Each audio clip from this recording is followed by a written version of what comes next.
Assalamu alaikum. Today we are going to learn about the aims and objectives of economic planning.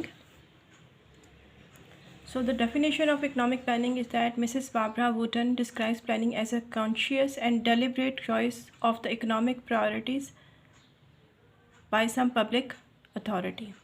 It means that जो कोई public authority है, कोई government है या जिसने planning करनी है, planning commission जो है, उन्होंने क्या करना है कि economic priorities को अपने सामने रखना है कि whether we are going to excel in exports or whether we have to enhance our industry or agriculture or all at the same time. तो ये जो पब्लिक अथॉरिटी है यानी कि जो प्लानिंग कमीशन है या गवर्नमेंट है, उसने ये डिसाइड करना होता है कि हमारी पब्लिक जो है इकोनॉमिक प्रायोरिटीज़ हमारी क्या होने जा रही हैं। अब aims and objectives of planning क्या होते हैं? A planning authority makes a comprehensive survey of available resources and draws up objectives and targets of the plan to be achieved in a time period which is usually 5 years। Plans usually 5 years के लिए बनते हैं government level के ऊपर। इनमें क्या होता है कि वो जो गवर्नमेंट है वो पहले ये सर्वे करती है कि अभी हमारे पास कौन कौन से रिसोर्सेज मौजूद हैं और कितनी मिकदार में हैं, और उसको हम कैसे अपने प्लान में इम्प्लीमेंट करके उनसे मैक्सिमम फ़ायदा हासिल कर सकते हैं। और ये सारी प्लानिंग होती है 5 year के लिए। The objective of the plan should be realistic and not too ambitious.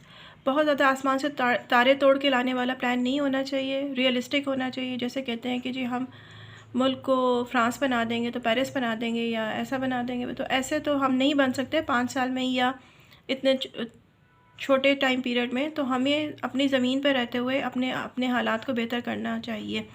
There should be interrelated and complementary policies. जो पॉलिसीज़ हैं वो इंटर रिलेटेड होनी चाहिए, एक दूसरे के साथ मुंसलिक और एक दूसरे को बूस्ट करने वाली, यानी एक दूसरे को हेल्प आउट करने वाली। If there is a clash between the objectives it will be utter failure. अगर पॉलिसीज़ जो हैं वो हमने डिज़ाइन की हैं, फॉर एग्ज़ाम्पल कि हमने डिज़ाइन किया कि हमने अपनी इंडस्ट्री को बूस्ट देना है और एट द सेम टाइम हमने इंपोर्ट्स भी खोली हुई हैं, तो कौन बंदा होगा कि जो यहाँ पे प्रोड्यूस करेगा अगर बाहर से वो सस्ता माल मंगवा सकता है। तो अगर हमने अपनी किसी पर्टिकुलर इंडस्ट्री को बूस्ट देना है तो हमें उसकी इंपोर्ट्स को रोकना होगा। हमारी पॉलिसी में ये होना चाहिए कि हमने इन चीज़ों के ऊपर बैन लगाना है, या इनके ऊपर हमने अगर हम फुली बैन नहीं लगा सकते तो उनके ऊपर हमने फिर टैक्स जो रेट है उसको हाई कर देते हैं, जिसकी वजह से डिस्करेज हो जाती हैं उन कमोडिटीज़ की imports. Following are the imports क्या होती हैं? इंपोर्ट्स होती हैं जो हम बाहर से चीज़ें मंगवा रहे होते हैं उसको इंपोर्ट्स कहते हैं, और जो हम बाहर चीज़ें भिजवा रहे होते हैं उसको हम एक्सपोर्ट्स कहते हैं। तो जब हम अपनी इंडस्ट्री को बूस्ट देने की बात कर रहे होते हैं तो इसका मतलब ये होता है कि अल्टीमेटली हमारी इंडस्ट्री जो है वो ज़्यादा प्रोडक्शन करेगी, और उसके बाद हम पहले अब सेल्फ सफिशेंट हो गए उन कमोडिटीज़ के अंदर, और फिर हम बेशक के और मुल्कों को भी एक्सपोर्ट करें। जब हम चीज़ों को एक्सपोर्ट करते हैं तो वहाँ से डॉलर्स आते हैं और हमें ज़र मुबादला मिलता है, और हमारे जो बैलेंस ऑफ पेमेंट है वो फेवरेबल होता है और वो मुल्क की इकॉनमी के लिए बहुत अच्छा होता है। Following are the major objectives which are generally achieved through planning. Achievement of full employment.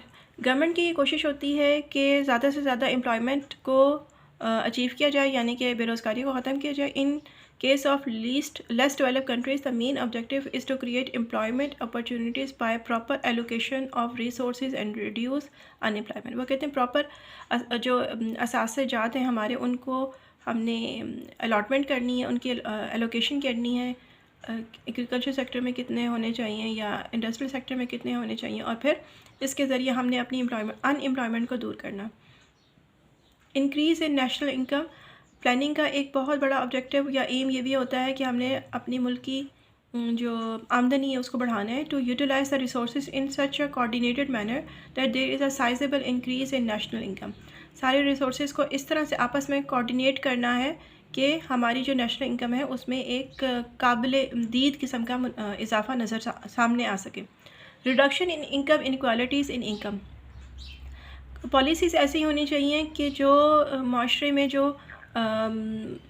Different sectors के दरमियान में इनक्वालिटी है, इनक्वालिटी को कहते हैं बराबरी ना होना, यानी कि कुछ लोग जो हैं वो बहुत अमीर हैं, कुछ लोग बहुत गरीब हैं, तो इक्वालिटी होनी चाहिए ना। बहुत ज़्यादा अमारत भी डिज़ायरेबल नहीं है, और बिलो जो है पॉवर्टी लाइन ऐसे भी लोगों को नहीं होना चाहिए। तो to develop the resources of the country as rapidly as possible so as to promote the welfare of the people। लोगों की वेलफेयर को बढ़ाना है, ये नहीं कि हमने ठेकेदारों की वेलफेयर को बढ़ाना है या जो ऑलरेडी प्रिविलेज क्लास है जैसे जागीरदार वडेरे वगैरह वगैरह, उन्हीं को हमने नहीं। शुगर माफिया, ऐसी हमने पॉलिसीज़ लानी है कि भाई आप लोगों ने ये प्राइसेस इससे ज़्यादा नहीं रखनी, या आप लोगों ने अपने प्रॉफिट्स को तकरीबन 10% से ज़्यादा नहीं रखना, या किसी भी परसेंटेज, गवर्नमेंट कोई भी परसेंटेज जो है वो मुकर्रर कर सकती है।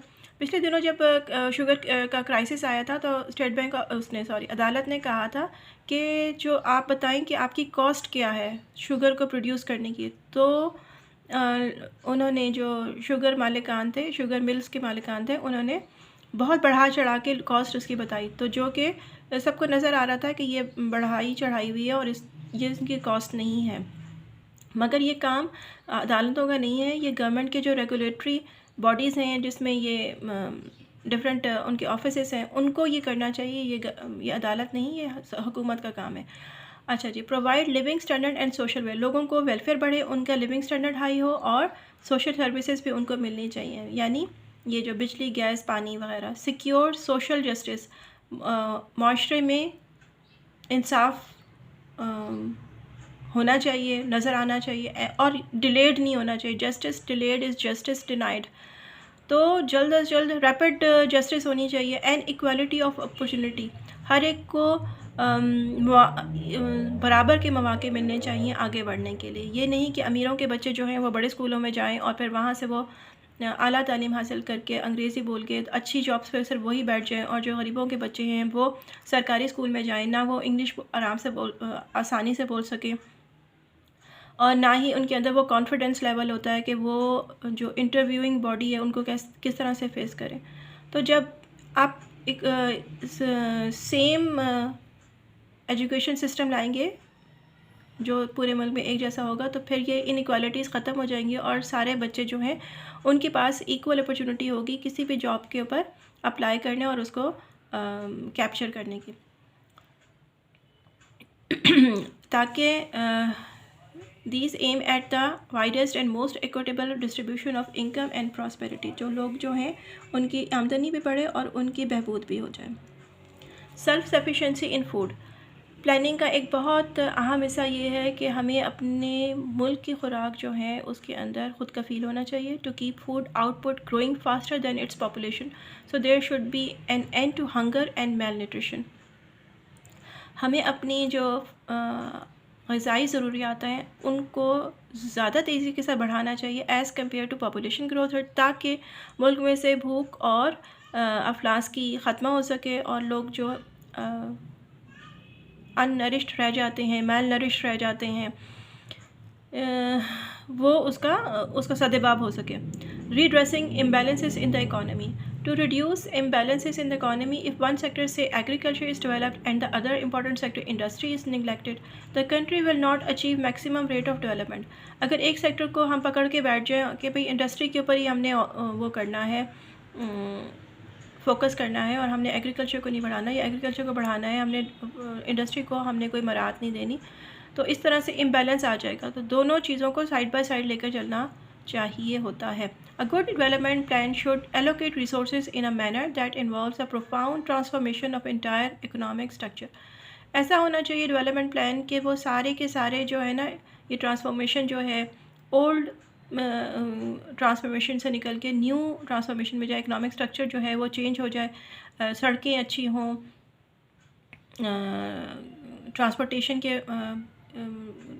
ट्रांसपोर्टेशन की फैसिलिटीज़ हों, वेयर हाउसेस हों जहाँ पर किसान वगैरह अपने फ्रूट्स एंड वेजिटेबल्स को स्टोर कर सकें और अच्छे रेट पे मार्केट में वो कर सकें। दरमियान में से मिडल मैन को निकाल देने से काफ़ी बेहतरी आ सकती है। इसी तरह provision of social services, objective of the plan ये यूजुअली ये भी होता है कि development of rural areas through various programmes and policies along with wide spread extension of social services such as schooling, health and drinking facilities. आमतौर पर जो rural areas होते हैं यानी कि जो देही इलाके होते हैं वहाँ पर सोशल सर्विसेज की बहुत कमी होती है, जैसे कि स्कूलिंग और स्कूल वगैरह वहाँ पे कम होते हैं, हस्पताल कम होते हैं और साफ़ पानी के पीने के मौके कम होते हैं। तो प्लान में ये शामिल होना चाहिए कि ऐसे इलाकों के अंदर गवर्नमेंट जो है वो डेवलपमेंट करे और ये बेसिक सर्विसेज जो हैं वहाँ पर प्रोवाइड की जाएं ताकि लोगों की ग्रोथ अच्छी हो, उनकी फ्यूचर में उन ये जो है ये चीज़ें जो हैं ये नज़र नहीं आने वाली, मगर ये इनका इम्पेक्ट काफ़ी सालों बाद नज़र आता है। तो अभी क्या होता है, जब जब उनको स्कूलिंग और उनकी हेल्थ वगैरह के इश्यूज़ होते हैं तो वो हर वक्त शहरों की तरफ आते हैं, जिसकी वजह से शहरों के हस्पतालों पे और शहरों के स्कूलों पर वो हो जाता है, बर्डन आ जाता है। तो ये हर गांव देहात के लेवल पर ये फैसिलिटी होनी चाहिए। Easing of urban problems like water supply, drainage, housing and transport plans. जो अर्बन प्रॉब्लम्स है यानी शहरी इलाकों के मसले हैं, सबसे पहले मसला तो हमें आ जाता है कि पानी नहीं हमें मिलता, और फिर पानी मिल जाता है तो कुछ इलाकों में ड्रेनेज के बड़े मसाइल हैं। जैसे हम पिछले दिनों हमने देखा था कि कराची में गटर उबल रहे होते थे, साथ में सैलाब आया हुआ था, तो बहुत बुरे लोगों के हालात हैं। तो ये चीज़ें जो हैं ये सिर्फ बरसात के मौसम का इंतज़ार में कि बरसात आने वाली है तो उसके वक्त हम ठीक करेंगे, तो उससे पहले रेगुलरली पूरा साल इनको ठीक करते रहना चाहिए। तो ये भी हुकूमत की ज़िम्मेदारी है और ये उनके प्लान में शामिल होना चाहिए। इसी तरह हाउसिंग, एब्रप्ट हाउसिंग नहीं होनी चाहिए, प्लानिंग के साथ होनी चाहिए। सड़कें जो हैं प्लानिंग के साथ बनी होनी चाहिए। ये ना हो कि भाई सड़कें बने उसके बाद फिर सुई गैस वाले अपने पाइपलाइन बिछा रहे हो या कोई और अपना आके पाइपलाइन बिछा रहा हो, तो प्लानिंग के साथ बनने चाहिए। और टेढ़े मेढ़े नहीं, खूबसूरत लगते हैं ऐसे घर जो सोसाइटीज़ में बने होते हैं, या हम देखते हैं इंटरनेशनली जो सारा टाउन होता है वो प्लान्ड होता है, जबकि हमारे जो शहरी इलाके हैं वो उसमें बहुत टेढ़ी मेढ़ी सी सड़कें और गुज़रने का रास्ता नहीं, कहीं कहीं जाते हैं तो भाई वहाँ पे गाड़ी नहीं जा सकती। तो इस तरह के मसले जो होते हैं वो हाउस प्लानिंग के अगर ना हो तो इस तरह के मसले सामने आ जाते हैं। पॉपुलेशन वेलफेयर प्रोग्राम, पॉपुलेशन को कंट्रोल करने का और पॉपुलेशन के कि वेलफेयर के प्रोग्राम्स शुरू करने चाहिए। जिस तरह के हमारे यहाँ इस वक्त वो चल रहा है पोलियो, और पोलियो इरेडिकेशन प्रोग्राम चल रहा है। Providing information and facilities for family planning in both rural and urban areas through hospitals and family planning centres. यह भी हमारी प्लानिंग का एक बड़ा हिस्सा है कि जो हमने फैमिली प्लानिंग के लिए हमने BHU basic health units government ने कायम किए हुए हैं। इसी तरह एक और ऑब्जेक्टिव जो है लॉन्ग टर्म, वो लॉन्ग टर्म इकनॉमिक ग्रोथ है। ये नहीं कि हमने जो हुकूमत ने जो आई है वो तो 5 साल के लिए आई है, मगर उसने लॉन्ग टर्म एम्स जो है ना अपने सामने रखने हैं कि हमने अपने मुल्क को फॉर एग्ज़ाम्पल 15 साल बाद, 20 साल बाद, 25 साल बाद हम अपने मुल्क को यहाँ पे खड़ा हो, यानी कि फॉर एग्ज़ाम्पल वो अभी से डिसाइड कर लें कि हमने पावर प्लांट्स लगाने हैं या हमने डैम्स बनाने हैं, ताकि 10 साल का तो अरसा लग जाता है किसी डैम को बनाने के लिए, ताकि हमें 2030 में या 2035 में हमारे मुल्क में कोई एनर्जी शॉर्टेजेस ना हो, पावर सप्लाई सबको अच्छे से मिल जाए। तो ये अभी से हम करेंगे तो फ्यूचर में ये काम आएगा, मगर उस वक्त तक तो हमारी गवर्नमेंट नहीं होगी। अब मे बी कि हमारी गवर्नमेंट हो, गवर्नमेंट ना हो, तो वेलफेयर के लिए काम करने चाहिए। ये नहीं सोचना चाहिए, अपने गोल्स आगे नहीं रखने चाहिए बल्कि कौम और मिलत के। तो to lay foundation for long-term economic growth by mobilizing resources for development purposes, further investment in basic engineering industries, creating technological skills, increasing agricultural and industrial production through scientific and technological research can go a long way in fulfilling these laudable objectives. हमने अगर दूरस नताइज लेने हैं तो उसके लिए हमें science and technology के बगैर तो कहीं नहीं हमारा गुजारा नहीं है। दुनिया बहुत आगे निकल चुकी है, तो हमें साइंस एंड टेक्नोलॉजी के रिसर्च में भी वो करना चाहिए, इन्वेस्ट करना चाहिए, और रिसर्च करके हमें अपने इलाके, अपनी ज़रूरियात, अपनी आबो हवा के मुताबिक टेक्निक्स और मशीन्स और हर चीज़ इजाद करनी चाहिए, ताकि ये जो लॉन्ग टर्म इकनॉमिक ग्रोथ का टारगेट है वो अचीव किया जा सके। इसके बाद टॉपिक आ जाता है जो इंक्रीज़ इन नेशनल सेविंग्स। मुल्क की जो कौमी बचत है उसको बढ़ाया जाए। To enhance domestic saving which are an important source in capital formation of a country. हम अपनी डोमेस्टिक सेविंग्स को बढ़ाएं। जब हमारी अपनी सेविंग्स बढ़ेंगी तो उससे फिर हम कैपिटल ख़रीदेंगे, वो कैपिटल हमारे लिए फ्यूचर में अर्निंग का काम करेगा। तो सबसे पहले हमें अपनी सेविंग्स बढ़ानी है, ताकि हम सेविंग बढ़ाएंगे अपनी तो हमें दूसरे मुल्कों से मांगना नहीं पड़ेगा, बल्कि हम अपनी सेविंग्स को यूज़ करके अपने मुल्क की बेहतरी के लिए काम कर सकेंगे। Wider outlook, the planners intend to improve the and quantity of education system. Therefore, the outlay in the education sector is increasing in the plans. Women participation in development is also being encouraged. ज़्यादा से ज़्यादा education sector के ऊपर ज़ोर देना चाहिए ताकि जो हमारी पॉपुलेशन एजुकेटेड होगी तो अपने लिए ख़ुद ही राहें ढूंढ लेगी अपने आप को बेहतर करने की। मगर अगर लोग एजुकेटेड नहीं होंगे तो उन्हें समझ भी नहीं आएगा कि मैंने बाहर की नॉलेज अगर मैं हासिल करना है तो मैंने किस तरह से करूँगा, मैं कैसे मोबाइल यूज़ करूँगा। मेरी एक टैक्सी ड्राइवर से बात हो रही थी तो वो मैंने उसे कहा कि तुम वो क्यों नहीं कर लेते, ऊबर करीम क्यों नहीं कर लेते। तो कहता है मैं इतना पढ़ा लिखा हूँ, मुझे टच मोबाइल यूज़ करना नहीं आता, मुझे ये सारा कुछ मुझे पता ही नहीं कि इसमें क्या हो रहा था। तो अगर हमारी जो सारी पॉपुलेशन है वो अगर एजुकेटेड होगी तो वो उसके लिए आगे बढ़ने के लिए फिर मौके होंगे। मगर जब हमारे बच्चे एजुकेटेड हो जाते हैं तो फिर उनकी ईगो भी बहुत बड़ी हो जाती है। वो कहते हैं कि हमें तो सिर्फ वाइट कॉलर जॉब्स चाहिए, फिर वो सिर्फ वाइट कॉलर जॉब्स के लिए सारी ज़िंदगी बेरोज़गार इधर उधर फिरते रहते हैं और दफ्तरों के धक्के खाते रहते हैं। तो इसलिए बेहतर है कि आप एजुकेशन हासिल करें और फिर अपना काम शुरू करें। मेरी तो आप सब बच्चों से यही गुजारिश है। अच्छा, इसके अलावा women participation in development is also being encourage. ख़वातीन को हमारी जो आधी पॉपुलेशन है वो ख़वातीन के ऊपर मुनहसर है, तो उनको डेवलपमेंट के अंदर हमें ज़रूर उनको इनकरेज करना चाहिए और उनको आगे से आगे बढ़ाना चाहिए। अभी आजकल जितनी भी पोस्ट आती हैं, जितनी भी जॉब्स आती हैं, उसमें यूजुअली लिखा होता है women are encourage to apply, मगर वुमेन अप्लाई भी करती हैं, उनको माशाल्लाह से जॉब भी मिलती हैं। तो अच्छी बात है कि हमें अपनी ख़वातीन को आगे बढ़ाना चाहिए। और इसके साथ ही शुक्रिया।